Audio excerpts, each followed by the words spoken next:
జిల్లా పొన్నూరు నియోజకవర్గంలో అక్రమ గ్రావెల్ మైనింగ్ ద్వారా వేల కోట్ల రూపాయల దోపిడీ జరుగుతోందని టీడీపీ కూటమి గుంటూరు పార్లమెంటు టికెట్ ఆశిస్తున్న డాక్టర్ పెమ్మసాని చంద్రశేఖర్ ఆరోపించారు. పొన్నూరు నియోజకవర్గంలో ఎమ్మెల్యే కిలారి వెంకట రోసయ్య అక్రమార్జన 2,540 కోట్ల రూపాయలు ఉంటుందని ఆయన పేర్కొన్నారు. గ్రావెల్ అక్రమ మైనింగ్ ద్వారానే ఎమ్మెల్యే 2,100 కోట్లు దోచుకున్నారని డాక్టర్ పెమ్మసాని ఆరోపించారు.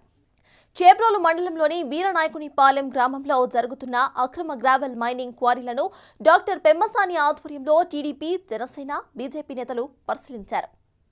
ఎమ్మెల్యే కిలారి 700 ఎకరాల పంట పొలాలను నిర్వీర్యం చేసి అడ్డగోలుగా దోచుకున్నారని డాక్టర్ పెమ్మసాని విమర్శించారు. పర్యావరణానికి విఘాతం కలిగిస్తున్నారని తెలిపారాయన. భూగర్భ జలాలను నాశనం చేశారని అన్నారు. అక్రమార్జన కోసం నియోజకవర్గ అభివృద్ధిని ఎమ్మెల్యే గాలికి వదిలేశారని విమర్శించారు.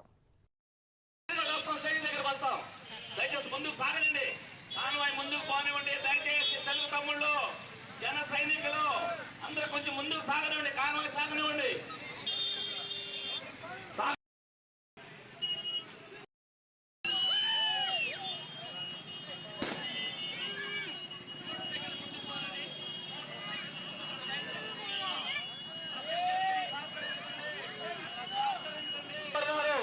మీరిద్దరికీ కూడా మన దళిత కాలని మహిళా సోదరీమణులందరూ కూడా హారతులతో స్వాగతం తెలియజేస్తా ఉన్నారు.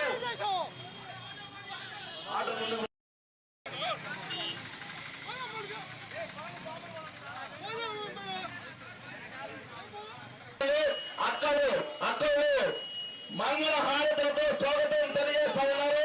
వారికి ధన్యవాదాలు తెలియజేసుకుంటూ ఉన్నాము. అలాగే మహిళా సోదరులందరూ రవీంద్ర గారు మన మోటార్ సైకిల్ ముందు పంపించండి.